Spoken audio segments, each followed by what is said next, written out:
Hey guys, what's up? This is part two of historical happenings around Lancaster. I'm here today standing at Belmont, the new shopping center on Fruitville Pike, and believe it or not, Belmont actually has a rich history that I kind of want to explore today. It is a shopping center now with Target, which is the greatest store in the world, but there's a lot of rich history here, and I just want to explore that. So where I'm standing is in front of what appears to be. I'll give you a view. It appears to be a good, a nice little pond area with a fountain that you can see. But believe it or not, this is not just any old pond area, but rather this is actually an area that used to be a quarry. It was called the Belmont Quarry. And you can see there's a historical sign for it. The quarry itself was a limestone quarry, and it was built in the late 1800s by David M. Meyer, and he owned a farm right across the street from here called Belmont Farm. And he started this quarry here to fuel his limestone operation that's actually within shouting distance, and we'll take a look then over there. But this was a quarry. So there's a lot of quarries around the county. Rohr's Quarry probably being the most famous, obviously. But as you can see, the quarry is still filled with limestone. And the reason why he started mining limestone here is limestone is very. I'm not a science major, but it has to do something with the acidity of the actual stone. Basically, it helps fertilize crops a lot better and takes the acid out of the crops a little, so you can have richer crops to harvest. So yeah, it's pretty neat that he had a good business mind and saw an opportunity here to aid local farmers to help their farms and grow more plants. So yeah, so this is. We're standing in front of an old quarry, and a lot of locals here actually grew up.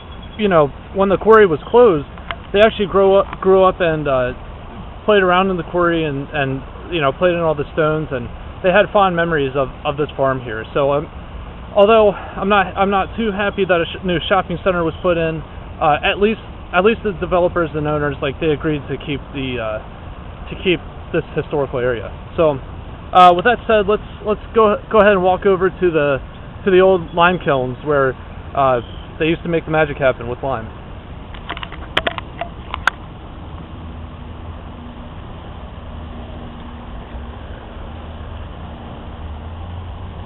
Just a side note, if you're watching this, you really shouldn't, because it's a beautiful day outside, and you really ought to get outside and not be watching me. But hey, I appreciate the views. Over here you can see, I'm not sure, but I was reading different sites of I'm pretty sure all of this was owned by the Meyers, but I'm pretty sure this used to be part of the quarry as well, but they did cut some of it off for development. As you can see, there's the new housing that went in a couple years ago.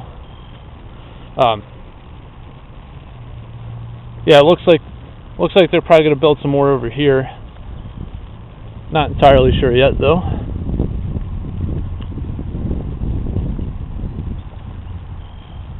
And that, my friends,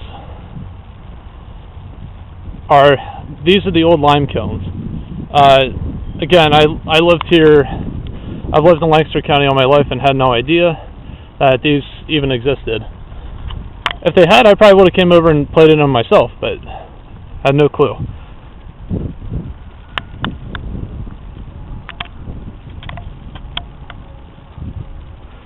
So you can see there's one of the kilns. I don't know if you can kind of see up close in there.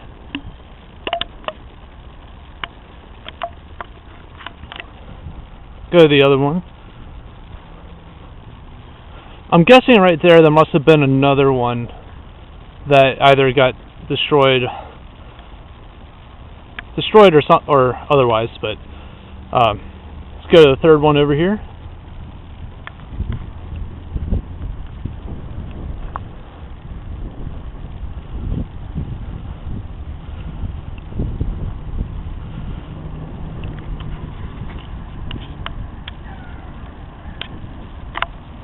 So yeah, I drove past this many times and recently, and I didn't know what it was.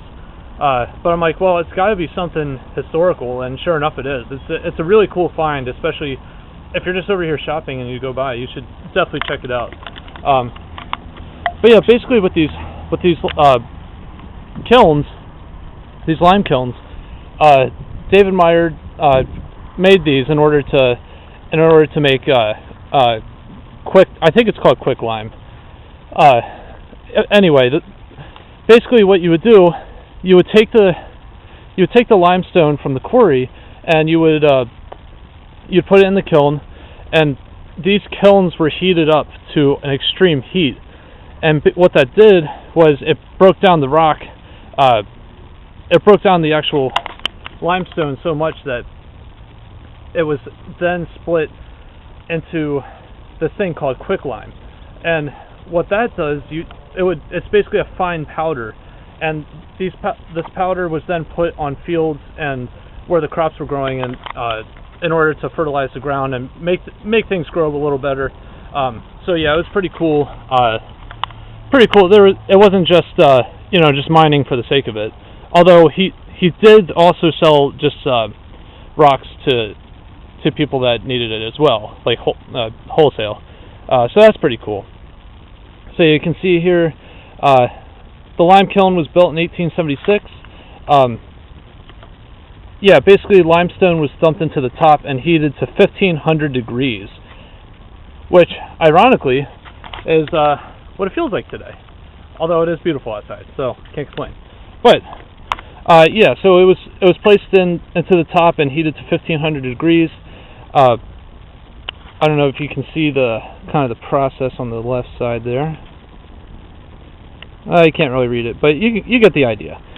And essentially, once it was so hot that it would kind of separate chemicals and calcium, and it allowed fertilizer to be more effective. And quicklime was also used to make mortar, plaster, and whitewash. So there was a lot of different uses for it. And Rohr's Quarry, actually, I believe is still in business. So, and it's just down the road, but they also would mine limestone as well. So it's a pretty big deal around here. And yeah, the kiln was built in 1876. Looks like on here it says he purchased hickory wood from Landis to fuel the lime burning operation. So yeah, basically the lime was poured on top, and down below you would put wood and fuel, and just let it kind of just burn for a while, and it's pretty neat. I don't really understand the science of it. I don't know how they even came up with these contraptions, but it's pretty neat. So yeah, let's keep on walking. I want to show you some other stuff.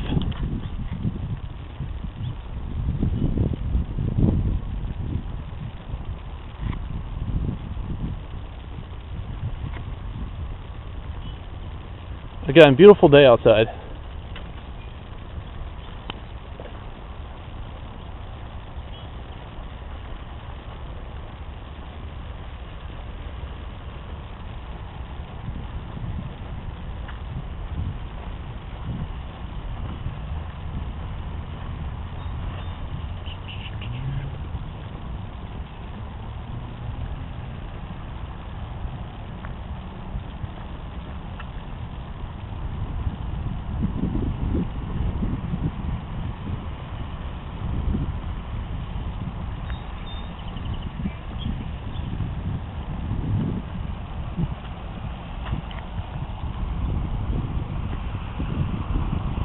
So before I take you to the other stuff, I just want to show you the quarry one more time and kind of talk about that.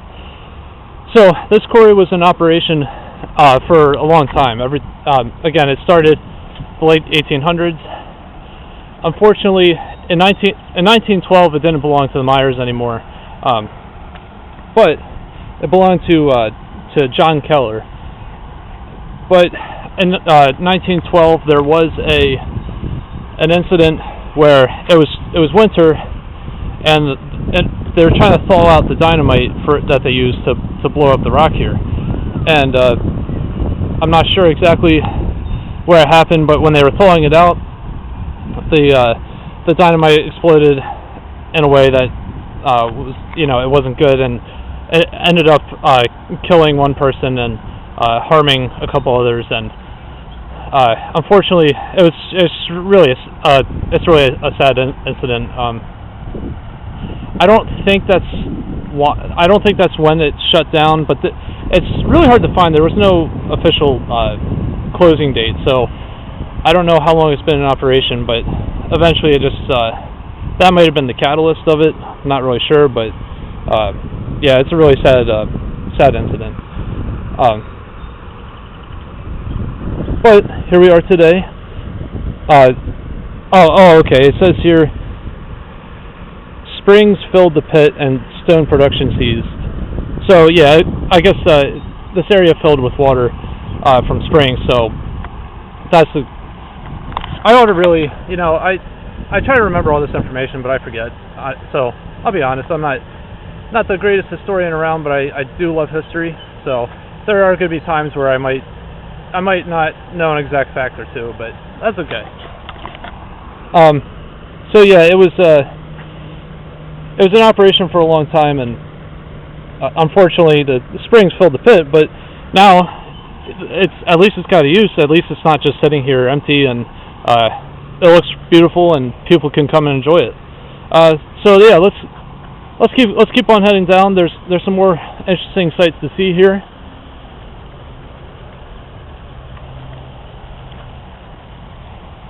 If you get a chance, just definitely come here. You don't even have to be here to really go shopping or anything. This is a really nice park. Whatever, walkway, whatever you want to call it. It's just really nice here. So yeah, just come here, enjoy the sunshine, look at some cool history, some cool artifacts.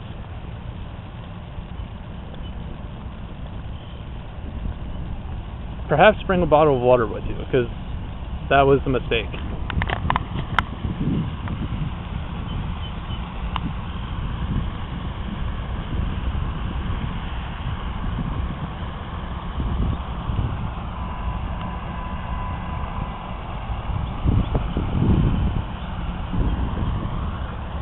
So over here, oftentimes I can't see any animals right now, but there are a lot of different wildlife here, and it's pretty cool.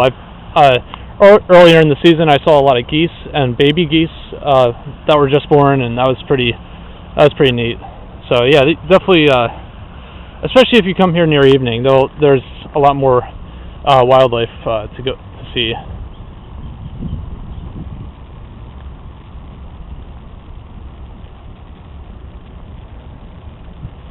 And this area really, it's like a wetland or a marsh, and it really helps drain out the pollutants of have good clean rainwater and all that jazz.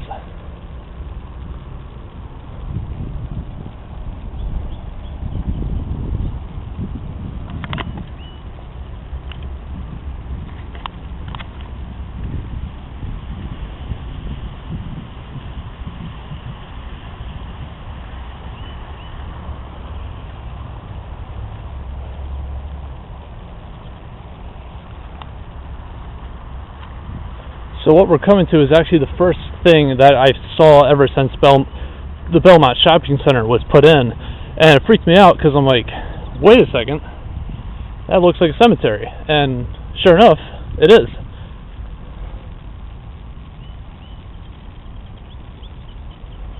So yeah, we're approaching the old Meyer Cemetery. As you can see, well, it's kind of hard with the sun, but you can kind of see there's a lot of people from the Meyer family buried here.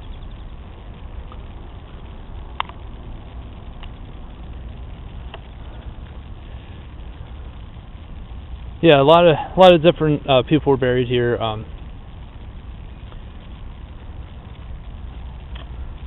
I don't think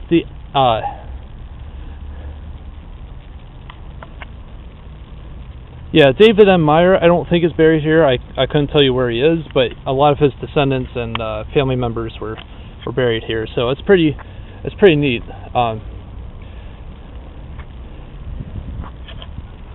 You just want to, we can kind of go up close a little.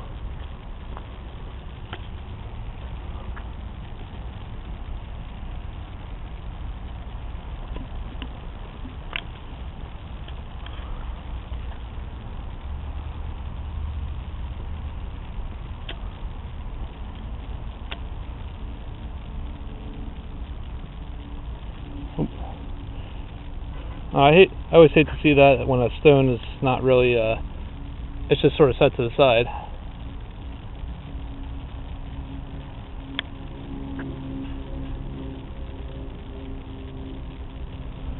Yeah, looks like the fence looks pretty old here. It looks like there's an inscription of some sort on that tree over there, but we're not going to try to go in today because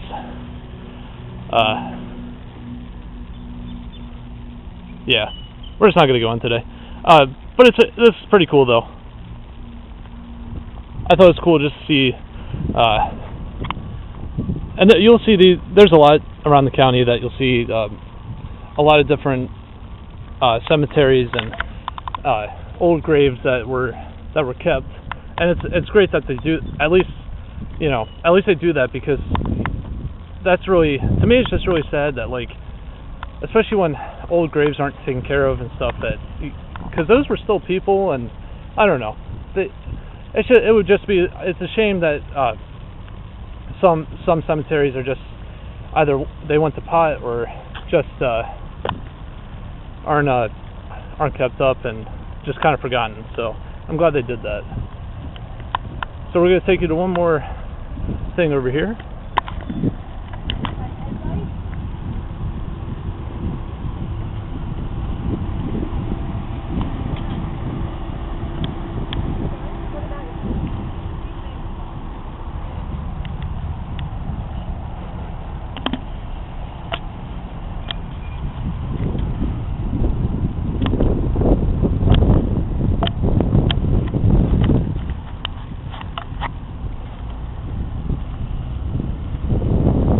Yeah, I've been trying to keep this a little short, but I get excited, and sometimes I kind of go on, but I find all this stuff interesting. I hope you do too, and I hope you get the chance to explore it for yourself.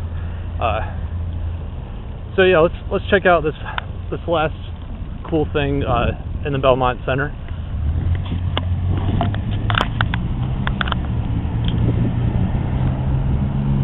So, if you were to take a guess of what that is,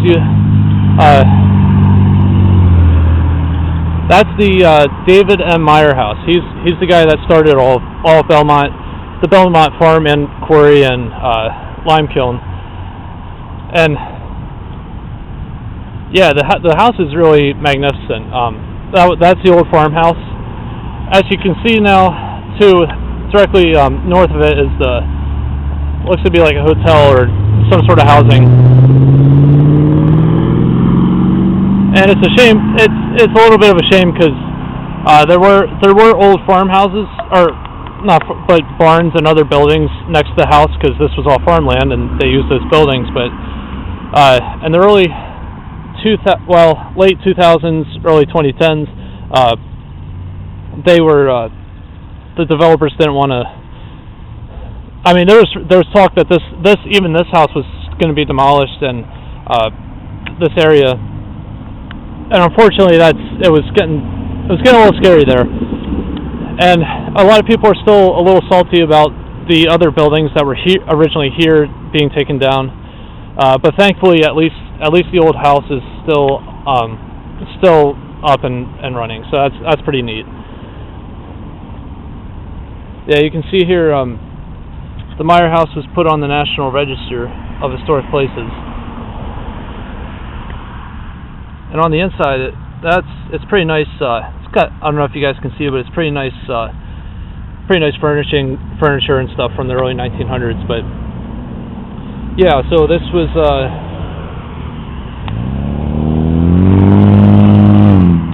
it's a mansionette. It's an Italian Nante style mansionette.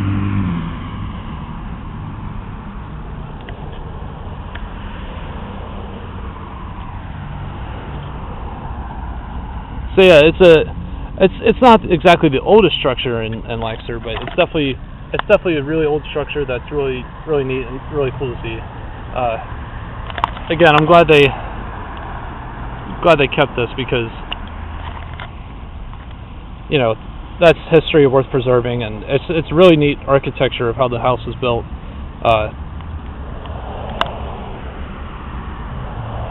So yeah, at least David, at least his legacy still lives on in a way, and I'm not really sure what they use the house for now, but I know in the 2010s there was a huge argument and huge fight to even keep this house and preserve the history that's here due to development. So it was a lot of residents were concerned, and but luckily, for whatever reason, the house was kept up, at least, and it's pretty cool. We get a little closer today, but it looks like people are doing a little work, so I don't want to get in anybody's way. But yeah, it's pretty neat structure.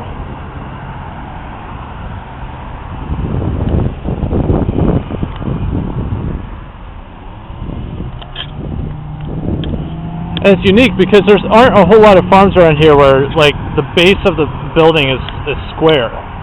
The farmhouses are not usually just like square like that. It's got a cupola on the top, so that's pretty cool. Those would basically help keep the house cool. So yeah, it's pretty neat. It's a pretty neat area. So this was all David M. Meyer's land.